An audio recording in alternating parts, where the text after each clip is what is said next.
હાંસોટની પંડવાઈ સુગરની ચૂંટણીમાં રાજ્યમંત્રી ઈશ્વરસિંહ પટેલે પોતાની સહકાર પેનલના 16 સભ્યો સાથે ઉમેદવારી પત્રો ભર્યા હતા। હાંસોટની પંડવાઈ શ્રી ખેડૂત સહકારી ખાંડ ઉદ્યોગ મંડળીની 5 સપ્ટેમ્બરે યોજાનારી મેનેજિંગ કમિટીની ચૂંટણીને લઈને રાજકીય ગરમાવો આવી ગયો છે। રાજ્ય જળસંપત્તિ મંત્રી ઈશ્વરસિંહ પટેલ સહકાર પેનલ તરફથી હજારો કાર્યકરો અને સમર્થકોની ઉપસ્થિતિમાં આજે 15 ઉત્પાદક અને 1 બિન ઉત્પાદક મળી કુલ 16 બેઠકો માટે ઉમેદવારી ફોર્મ ભરવામાં આવ્યા હતા। અંકલેશ્વર પ્રાંત કચેરી ખાતે રાજ્ય જળસંપત્તિ મંત્રી ઈશ્વરસિંહ પટેલે હજારો ટેકેદારો, ભરૂચ ધારાસભ્ય રમેશ મિસ્ત્રી, વાગરા ધારાસભ્ય અરુણસિંહ રાણા સહિત ભાજપ સંગઠનના હોદ્દેદારોની ઉપસ્થિતિમાં પોતાનું નામાંકન ભર્યું હતું। સહકાર પેનલના રાજ્યમંત્રી ઈશ્વરસિંહ પટેલે જણાવ્યું હતું કે વર્ષ 1998થી જ્યારે તેમને આ ફેક્ટરીનો વહીવટ સોંપવામાં આવ્યું હતું ત્યારે પૂરતા પ્રમાણમાં શેરડી મળતી નહોતી અને ફેક્ટરી પર 40 કરોડનું દેવું હતું। ટૂંક જ સમયમાં દેવું ભરપાઈ કરીને ફેક્ટરીને દેવા મુક્ત કરી હતી। શરૂઆતમાં 2500 ટન ક્ષમતા ધરાવતા પ્લાન્ટનું વિસ્તરણ કરીને 5000 ટન સુધી પહોંચાડવામાં આવ્યું હતું। તેમણે ઉમેર્યું હતું કે 2007-8માં 30,000 લીટર ક્ષમતાનો ઇથેનોલ પ્લાન્ટ શરૂ કરાયું હતું, જેને બાદમાં વધારીને 60,000 લીટર કરવામાં આવ્યું છે। વિરોધી પેનલ પર પ્રહાર કરતા તેમણે જણાવ્યું હતું કે સામેની પેનલ પાસે 16 ઝોનમાંથી પૂરતા ઉમેદવારો પણ નથી અને માંડ 6 ઝોનમાં જ ફોર્મ ભરાયા છે। ભૂતકાળમાં જ્યાં ચૂંટણીમાં 80-20નો રેશિયો રહેતો હતો, ત્યાં આ વખતનો માહોલ જોતા તેમની સહકાર પેનલને 90% કરતાં વધુ સમર્થન મળશે। ઉલ્લેખનીય છે કે 6500 સભાસદો ધરાવતી પંડવાઈ સુગરની ચૂંટણીમાં રાજ્ય કક્ષાના મંત્રી ઈશ્વરસિંહ સામે તેમના મોટા ભાઈ વલ્લભ પટેલે પોતાની ઉમેદવારી સામે પેનલ ઉતારતી 12 ફોર્મ ભર્યા છે। આજે ફોર્મ ભરવાના છેલ્લા દિવસે કુલ 33 ફોર્મ ભરાયા હતા। સહકાર પેનલના ઉમેદવારો 5 બેઠકો પર બિનહરીફ રહ્યા હતા, જ્યારે 24મીએ ફોર્મ ચકાસણી અને ફોર્મ પરત ખેંચવાની છેલ્લી તારીખ 25 ઓગસ્ટે અંતિમ ચિત્ર સ્પષ્ટ થશે। મતદાન 5 સપ્ટેમ્બરે અને 6મીએ મતગણતરી હાથ ધરનાર છે।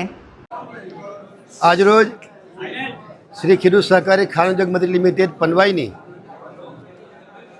ઇલેક્શનની અંદર આજે અહીંયા અમારી સહકાર પેનલે 15 ઉત્પાદક, 1 બિન ઉત્પાદક, આમ 16 જેટલા ફોર્મ ભરીને આજે હજારોની સંખ્યામાં કાર્યકર્તાઓની સાથે આજે અહીંયા ફોર્મ ભરવામાં આવે ત્યારે જે રીતે 1998થી આ સુગર ફેક્ટરીના વહીવટદાર તરીકે મને મૂકવામાં આવ્યો હતો, એ વખતે પૂરતા પ્રમાણમાં શેરડી પણ મળતી નહોતી। મેં જ્યારે 4/18માં તેના આગલા વર્ષની અંદર 1.5 લાખની આસપાસ જેવું પિરાણ થયું હતું।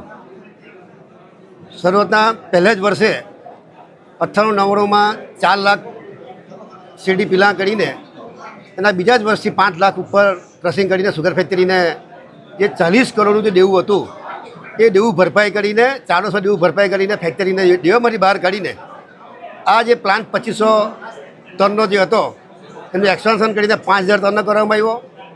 2007-8ની અંદર સુગર ફેક્ટરીમાં ઇથેનોલ પ્લાન્ટ નાખવામાં આવ્યો। ઇથેનોલ પ્લાન્ટ 1 વર્ષની અંદર બનાવીને 2008ની અંદર એને 30,000 લીટરનું જે પ્લાન હતો એને પણ આજે ડબલ કરીને 60,000 લીટરનો પ્લાન કરવામાં આવ્યો છે। છેલ્લા 25-28 વર્ષના ગાળામાં આ ફેક્ટરી વધુને વધુ આગળ વધે, સાથે સાથે સભાસદોને પણ સારા ભાવો મળે એ પ્રકારના કામ કરીને સભાસદોને પોષણ ભાવ આપવા માટેના પણ અમે કામો કરીને સભાસદોને ભાવ ઊંચા ભાવો પણ અમે આપ્યા છે।